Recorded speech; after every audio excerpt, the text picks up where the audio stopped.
After yet another devastating loss, what exploded in the Browns' locker room wasn't strategy talk. It was raw, unfiltered discontent. Myles Garrett confronted Kevin Stefanski in front of stunned teammates, not about play calling, but about purpose. The team, he argued, had lost its drive. Garrett wasn't just speaking for himself. He voiced what others had been whispering, that Stefanski's leadership had grown too distant, too bloodless. For a team now drowning in internal confusion, the fallout wasn't just emotional. It was structural. Morale dipped visibly. Cohesion disappeared on the field, and leadership within the organization fractured under pressure. Garrett's confrontation didn't rupture the team. It revealed that it had already splintered, and at the cost of ignoring it could be permanent damage to the Browns' identity. If you're into the real story and all the messy twists they don't show on highlight reels, go ahead and subscribe.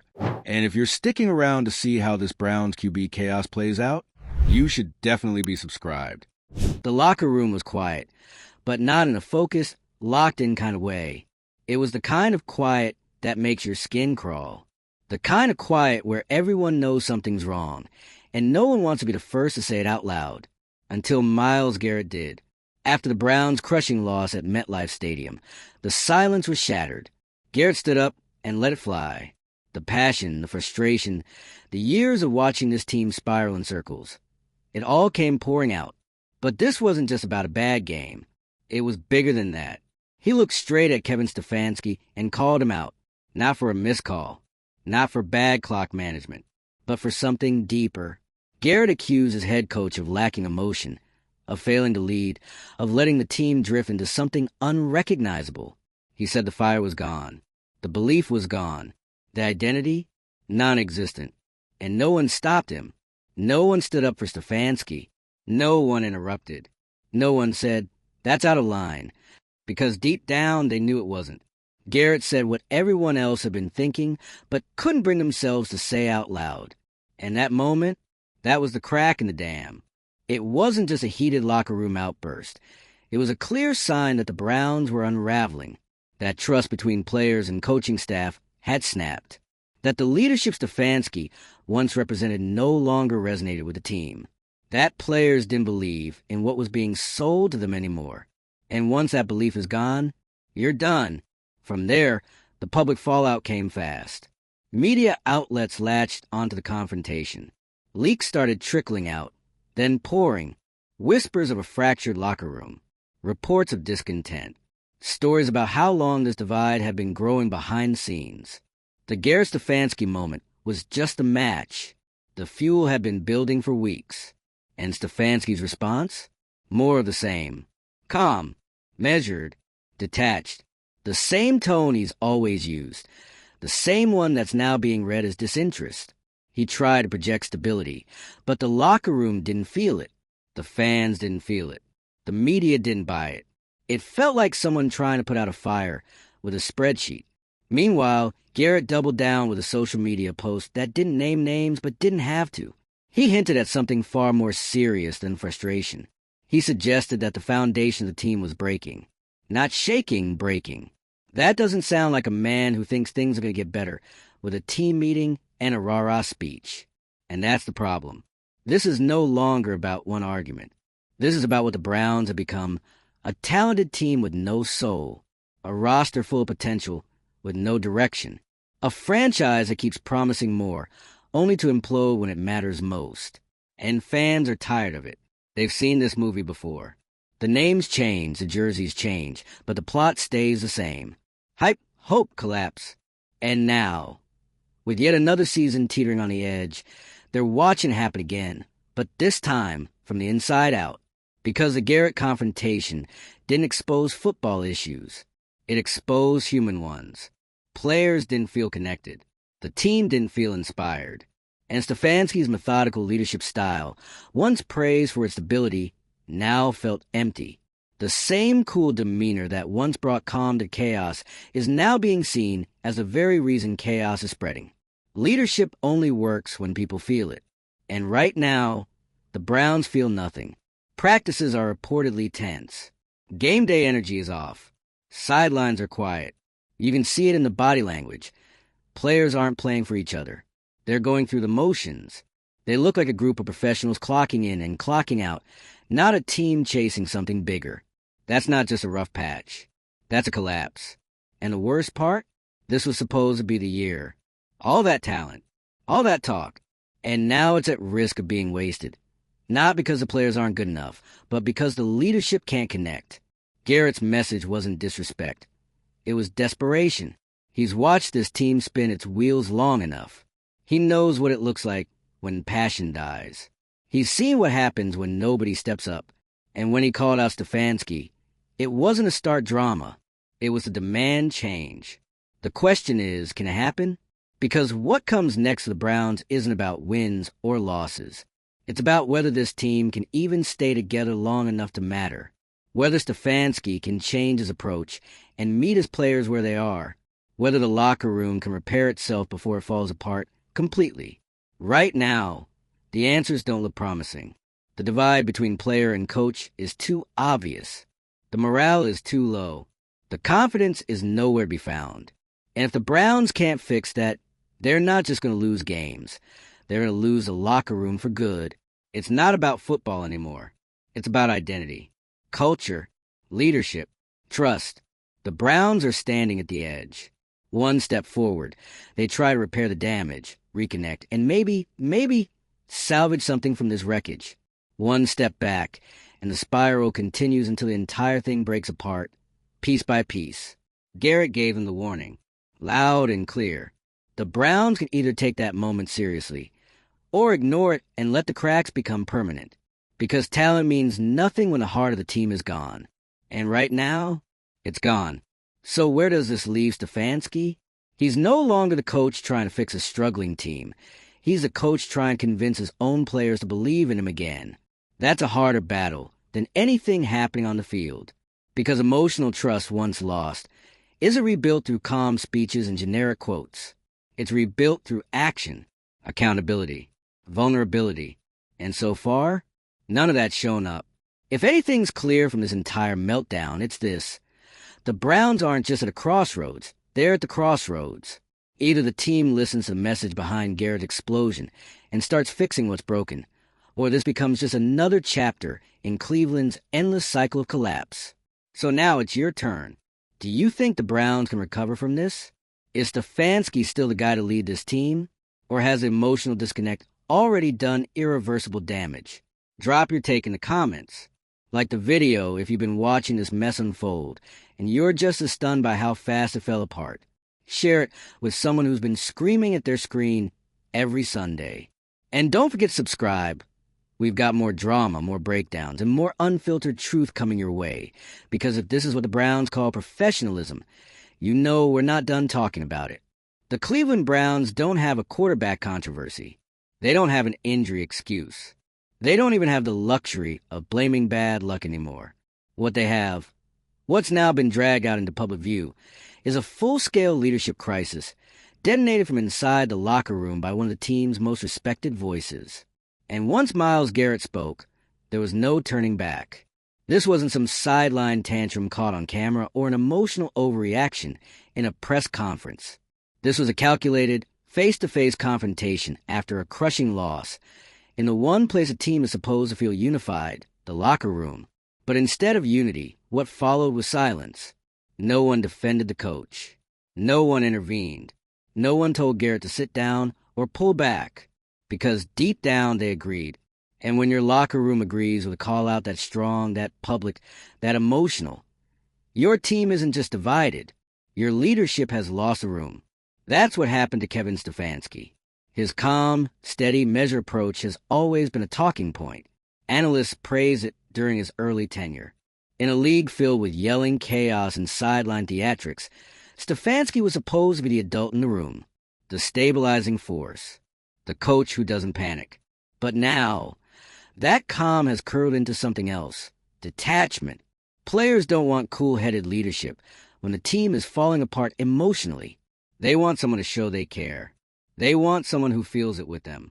And when they look to Stefanski, all they get is another even-tone answer and a quiet walk off the field. To the outside, it may look professional. Inside the locker room, it feels cold, lifeless, and no amount of game planning can fix that. That's why Garrett spoke up. He wasn't demanding a scheme change. He wasn't calling for a new offensive coordinator. He was calling for passion, for purpose, for leadership that inspires belief, not just compliance. He said the team had lost its fire, that talent and tactics don't matter if nobody cares anymore, that no amount of strategy means anything if the players don't feel anything when they walk out of the tunnel. And when your franchise cornerstone is the one sounding that alarm, it's time to stop pretending everything's fine. But instead of meeting the moment with urgency, the Browns tried to manage it, control the optics, release the same recycled statements about unity, professionalism, and moving forward. They clung to their PR playbook, while their locker room was actively breaking down. And that's the problem, because you can't fake culture. You can't spin your way back into emotional trust. When players feel disconnected, they play disconnected. And that's exactly what started showing up on the field. The timing was off. The effort looked inconsistent. The energy was dead. It was no longer a question of execution. It was a reflection of morale. And it didn't take long for the media to catch on. Reports started leaking. Players, anonymously, began voicing what Garrett already said out loud, that the team lacked emotional leadership, that Stefanski's approach wasn't resonating, and that belief was rapidly fading. Garrett's cryptic social media post, the one hinting that the foundation was crumbling, wasn't just a mood. It was a message, loud and clear. And the Browns didn't seem to hear it. That's the part that stings the most. Because for years, this team has told its fans that things are different, that the chaos is behind them, that the dysfunction is gone. But the moment pressure hits, the same patterns come crawling back. Leadership gets questioned, trust erodes, and the locker room starts turning inward. This time, the spiral is centered around a head coach who appears more interested in control than connection.